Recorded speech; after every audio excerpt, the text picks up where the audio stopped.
সারা দেশেই বাজারে এখন নতুন ধান ওঠা শুরু হয়েছে। এর মধ্যেই কুষ্টিয়ার বাজারে আবারও চালের দাম বেড়েছে কেজিতে ৩ থেকে ৫ টাকা পর্যন্ত। খুচরা ও ক্ষুদ্র ব্যবসায়ীদের অভিযোগ, বাজার তদারকির অভাবে বড় মিল মালিক ও কর্পোরেট ব্যবসায়ীরা ইচ্ছেমতো নিয়ন্ত্রণ করছে চালের বাজার।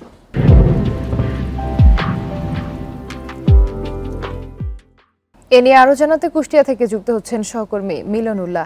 মিলন, ভরা মৌসুমেও ধান সংকটের অজুহাতে চালের দাম বাড়ানো হচ্ছে। সরকারের সংশ্লিষ্ট বিভাগগুলো এরপরেও কেন বাজার নিয়ন্ত্রণে উদ্যোগ নিচ্ছে না?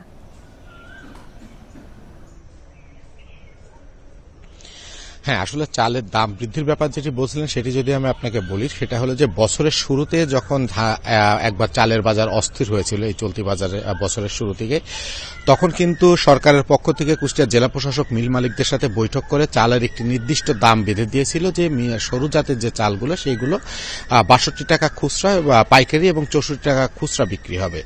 তারপরে কিন্তু এই দামে বিক্রি হচ্ছিল, কিন্তু গত রমজানের শেষের দিকে কিন্তু হঠাৎ করে আবার এই বাজার অস্থির হয় এবং সেই দাম সেই যে জেলা প্রশাসকের বেঁধে দেওয়ার যে দাম, সেই দামের পরেও কিন্তু ৩ থেকে ৫ টাকা, কোনো কোনো ক্ষেত্রে ৬ টাকাও কিন্তু চালের দাম বাড়ায় মিল মালিকরা।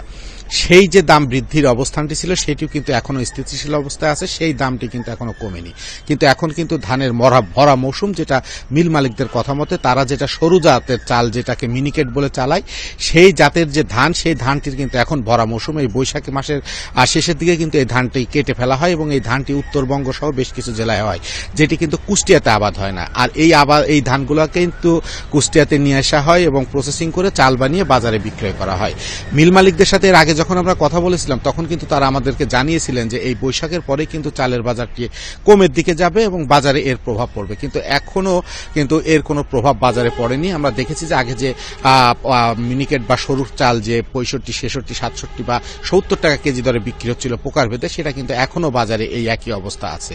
আমরা এই ব্যাপারটি জানতে চেয়েছিলাম কুষ্টিয়া কৃষি বিভাগের কর্মকর্তাদের সাথে। তারা যেটি বলেছিল, আসলে সরু জাতের যে চালটির কথা তারা বলেন, সেই জাতের ধানটি কিন্তু আসলে কুষ্টিয়াতে আবাদ হয় না, এটি আবাদ হয় উত্তরবঙ্গের দিকে। তো সেইটা কিন্তু সেই আবাদের এখন ভরা মৌসুম, তারপরেও কিন্তু এখন বাজারে কিন্তু ধানের তেমন কোনো সংকট নেই, কিন্তু তারপরেও ধানের বাজারের উপরে কোনো চালের বাজারের উপরে এর কোনো প্রভাব পড়ছে না। আর মিল মালিকরা যেটা বলতেছে যে আসলে গত দীর্ঘদিন ধরে কিন্তু এই যে চালের বাজারটি, এটি নিয়ন্ত্রণ করার চেষ্টা করছে কর্পোরেট ব্যবসায়ীরা। তারা তাদের হাতে অতিরিক্ত লিকুইড মানি আছে, তারা অতিরিক্ত টাকা নিয়ে মার্কেটে ঢুকছে এবং মাঠ থেকেই তারা তাদের চাহিদা মতো ধান অতিরিক্ত দামে কিনে নিচ্ছে, যার কারণে তারা কিন্তু তাদের সাথে পেরে উঠছে না। যার কারণে মিলারদের যে সিন্ডিকেট, সেটা কিন্তু এখন আর এইভাবে নাই। এখন কর্পোরেট ব্যবসায়ীদের এবং বড় বড় মিলার যারা আছে তাদের হাতে কিন্তু এই সিন্ডিকেটটি চলে গেছে, যার কারণে কিন্তু এই বাজারের এখন যে ভরা মৌসুমে যে বাজারে ধানের দাম কমার কথা, সেটি কিন্তু কমছে না।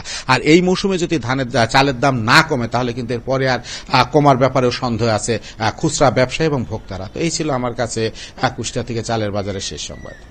কুষ্টিয়া থেকে জানাচ্ছিলেন সহকর্মী মিলন উল্লাহ।